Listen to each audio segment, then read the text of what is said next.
I want to start by asking you a question. Have you ever missed the perfect shot because it's slightly out of focus or not as sharp as you'd like it to be?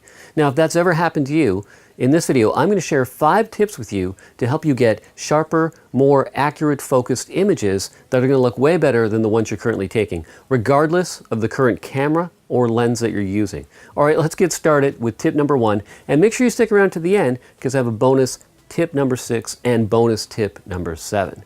All right, let's start with tip number 1.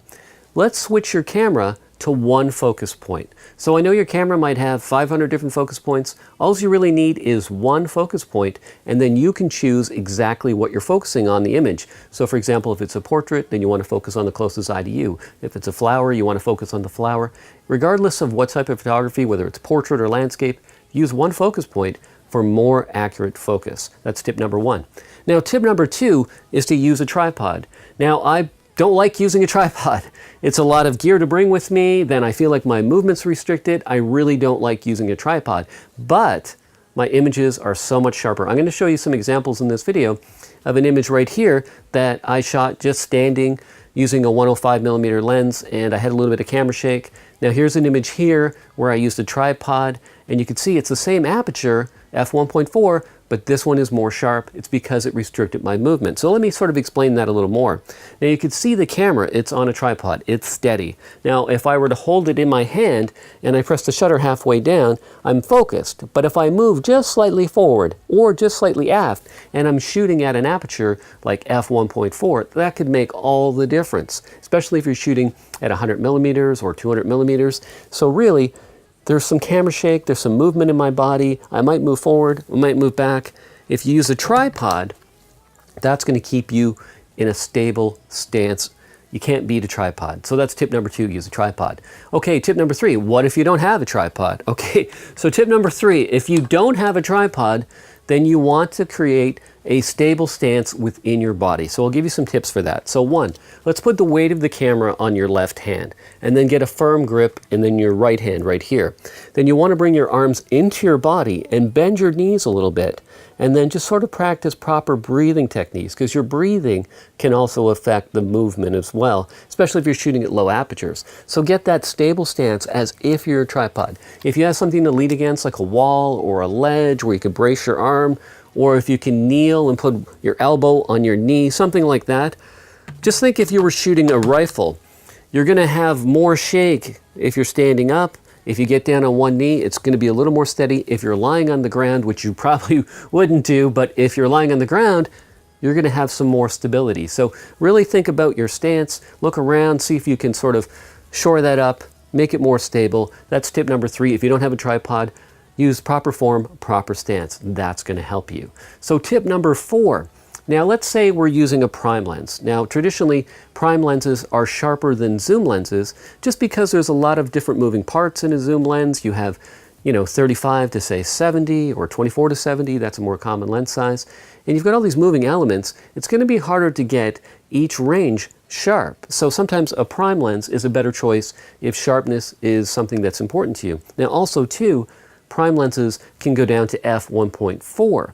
Now, usually 2 to 3 stops above that minimum aperture is the sharpest point of the lens. So what I mean is, let's say this is a f1.4, which it is. Now, if I shoot this 2 to 3 stops above that, so f1.4, we go up 1 stop, f2, we go up 2 stops, it's f2.8, we go up to 3 stops, f4. Now, if I shoot in the f4 range, that is going to be sharper than if I shot this at f1.4. So look for that sweet spot of your lens. Now, you can do a test. You can take your lens out, you can focus on one point and shoot at 1.4, 2.28, 4, f5, 5.6, f8. Go in that range, take these images to your computer and say, hey, which one looks the sharpest? And what am I comfortable shooting at? So don't just accept people saying shoot at 5.6 or shoot at f8. Really see, because each lens is going to be slightly different than the other. Now that's tip number 4. Now tip number 5 is you should calibrate your lenses. So let me just show you something that you can use to calibrate your lenses. So this is the Spider Lens Cal. And you can use this to calibrate your lenses. So how it works is you would put your camera on a tripod, then you would put this on a tripod, you would balance everything, and then you would go to the minimum aperture of your lens, let's say f1.4, and you would shoot this target. Now, if you look over here, you can see a 0. Now, if your lens is properly calibrated, it should be sharp at 0. But often, when you get a lens out of the box, it's either going to forward focus or it's going to aft focus on this target. So no matter what you do, whether you use a tripod, one focus point, proper technique, you're never going to have accurate focus. And I've had every lens I've ever used, I've always had to make an adjustment. So to get proper sharp focus, make sure you calibrate your lenses. It's well worth it. Now, bonus tip number 6 is to shoot at double your focal length. So what I mean by that, this is a 50mm lens. So I would set my shutter speed to 100. Now, some people are going to say, oh, that's an old rule. It doesn't apply if you have image stabilization or if you have image stabilization in your body like a mirrorless camera might. Yes, that might be partly true, but it's not going to hurt you to shoot at 100 unless it's going to really wreck your exposure.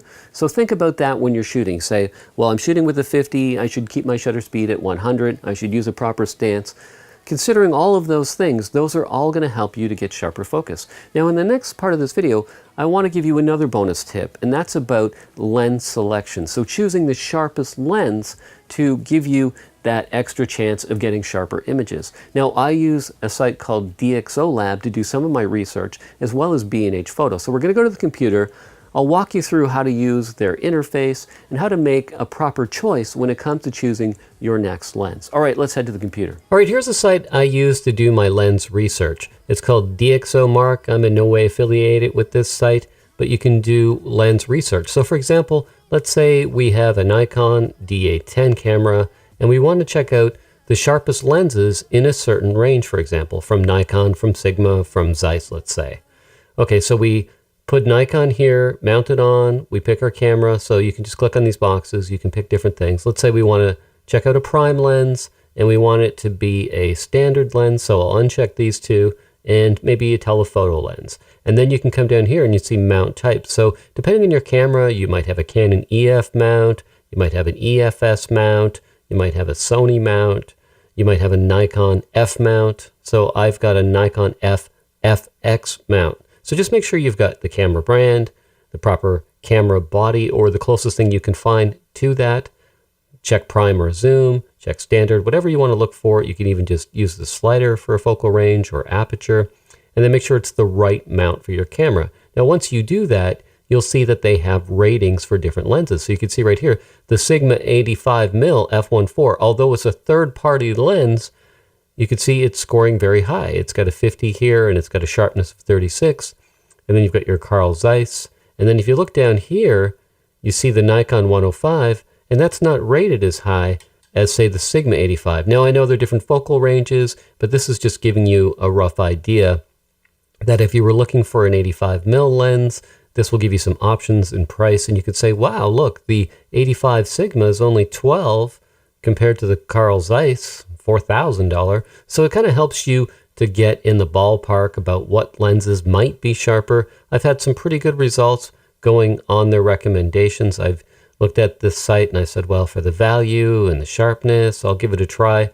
Now, another site you can use is B&H Photo, and then read some reviews for the lens. Once you've narrowed it down to 3 lenses, let's see how everybody else is thinking about these lenses. So let's go to that site next. So here we are on B&H Photo. You just type in the lens that you wanted to look at. So on DxOMark, they rated this as a very good lens. You can see right here, it's almost 5 stars, 4.5, 46 reviews. We can look at the reviews. We can see the different ratings here. And then we can read the most helpful and the most critical. And then you can get more of an idea of what everybody thinks of this lens and some of maybe the potential drawbacks of the lens. You can see some image samples of the lens. So I use these 2 sites, DxO Lens Database, and then I look at the reviews on B&H Photo. I find them a little bit better than the reviews on Amazon for the same type of lenses. And then I kind of make up my mind. I say, well, for the price, everyone seems happy, it seems pretty sharp, and it gives me a more well-informed decision when it comes to purchasing a new lens. So hopefully these tips were helpful. All right, thanks for watching this video. If you found these tips helpful, give me a thumbs up. If you're not already a subscriber, I come out with new videos every week. Just hit that subscribe button and make sure you hit that bell notification, because then you'll get updates of every video I release. You can also follow me on Instagram. I'll have that pop up right there. And you can follow me on Twitter and Facebook as well. I'll put all those links below in the description box, and you can follow me on different platforms. All right, thanks for watching this video. If you have any focus tips or sharpness tips of your own, you can put them in the comments section below. I'd like to hear from you. So go ahead, type in there as well. All right, don't forget to subscribe, hit that like button, give me a thumbs up, and I'll see you in the next video.